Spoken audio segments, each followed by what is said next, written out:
Hello everyone and welcome. This is Building with Buchanan, and today I'm going to introduce the Laser Lantern project. I'm going to show you where to find the template for this Laser Lantern project, and then I'm going to show you how to trace images that you find from the internet so that you can incorporate something really cool that you like, I don't know, your favorite sports team logo or your favorite fish or your favorite, I don't know what, instead of making all of the shapes yourself, so that our focus in this class is more about how to learn the things that the software can do and what the machine can do, instead of just spending all your time playing with shapes. So the first thing I'm going to do is I'm going to open up the template. So go to open, and I'll show you exactly where this is in class, but the file name is called template_lantern. So open that up. It's probably going to be in your H drive, but we'll see how that goes. So here is the template. Here are 6 sides of the laser lantern. So 5 of them are the sides and the top that we can play with, but then the bottom, that's where we put all our electronics and stuff. We're just going to leave that the way it is.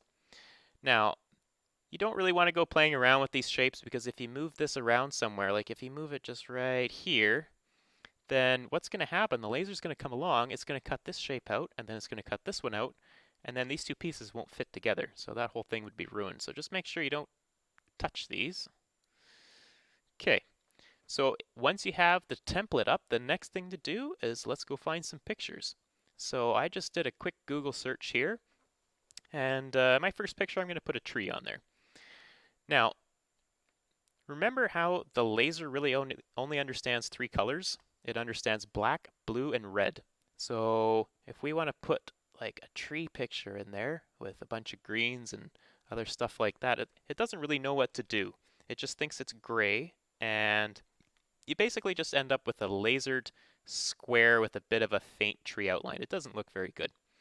So we're going to look for some very specific types of pictures which are easy enough to uh, play around with for our first project. So one thing that we could do is go to silhouette, and you could probably find a picture, something nice and simple like this tree up here, say.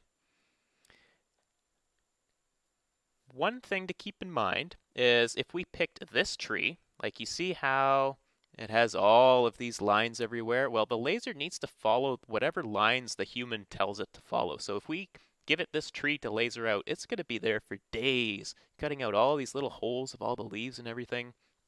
We don't really have days for this project. We really need to get on with it. So let's stick to simple pictures. So instead of that, what we're going to do, I'm going to show you towards, go to Tools here, and then go to Type and select Clip Art, because Clip Art has nice simple pictures. So I'm just going to pick the first one, and I'm going to right click, select Copy Image. I'm going to go into Inkscape and hit Paste. Okay. You could also hit Control V, and that would also paste it.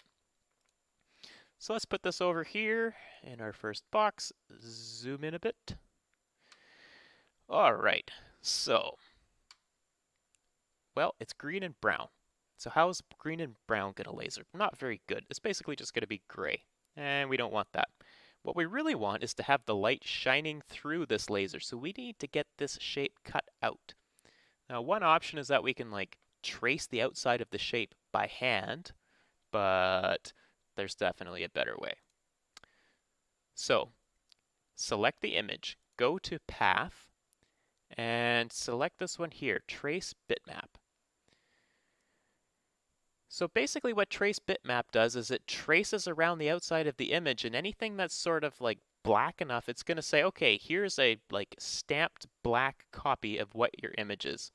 So without playing with any of the settings yet, let's just hit OK and see what happens. Ah, interesting.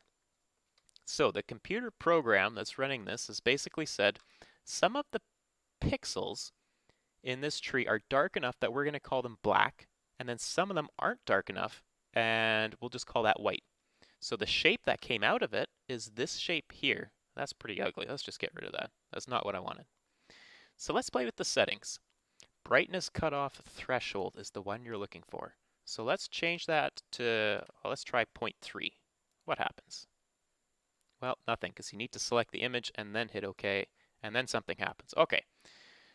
Well, this isn't any better. This is actually worse. One thing you'll notice when we zoom in this far, though, is that the picture I picked is very pixelated. And then the shapes that I've made are very smooth. So this is the difference between what's called a raster picture and a vector. So these are two types of shapes that you're going to come across with pretty much any kind of computer modeling or imaging or anything like this. What a raster is there's a pixel. There's like every square has a value, a color value. And if you just put together enough brown ones in a certain shape, it ends up, when you zoom out, it looks like a tree. And when you keep zooming out, you can't tell that there's all these little pixels in there. But you zoom way in, and it really looks blocky. Vector is not like that. What a vector does is it makes points, like infinitely small points, and then it makes lines in between these points. So basically everything within these points is all colored black. I could change the fill color if I want. Let's change it to yellow. So my stroke size is pretty thick, but you can see inside of the shape it turned to yellow. So those shapes I don't really want. Let's just delete that shape here. These guys, delete. Why aren't you deleting? Because I have the wrong mouse tool. That's the one I need. Hit delete, and then it deletes. So what I want is to get this picture, and if going lower on the threshold was the wrong way, then I need to go higher. So let's go threshold 0.8. Okay. Hey, that's better. Good. So now we have a cutout box like this, and we're going to have an engraved black shape, which could be cool, but what I really want to do is cut this shape out. So you might know how this works by now. We're going to change the fill to no fill, and we're going to change the stroke, holding shift and control. We're going to change that to red. Now in the meantime, the old picture is still in the back there, and I don't want that there. So I'm just going to click that and pull it away, and there it goes. Now this picture, those lines look pretty thick compared to the other lines, so let's just check our fill and stroke, and go to the stroke style. Well, it went back to inches. We don't want that. It needs to be in pixels, and it needs to be 0.1 pixels. Hit enter, and well, that looks much better. So now this shape is going to get cut out along with all the other shapes. Perfect. One quick little thing I want to show you though. We got this shape on the inside here, which is cool. If you really think about it, the laser is going to follow the outside of the tree. The inside of the tree is going to fall out. It's going to try to cut this too, but then like you won't have the tree shape in the first place. So you won't even see this little shape in here. So we may as well try to delete it. Just saves the laser trying to do that work.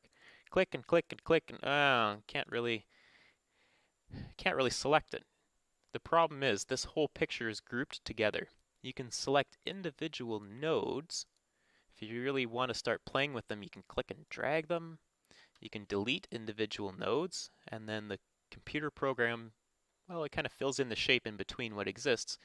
But just imagine that you're trying to do like a sports team logo or something like that. There might be like hundreds of these nodes, and picking them all by hand would be really tedious.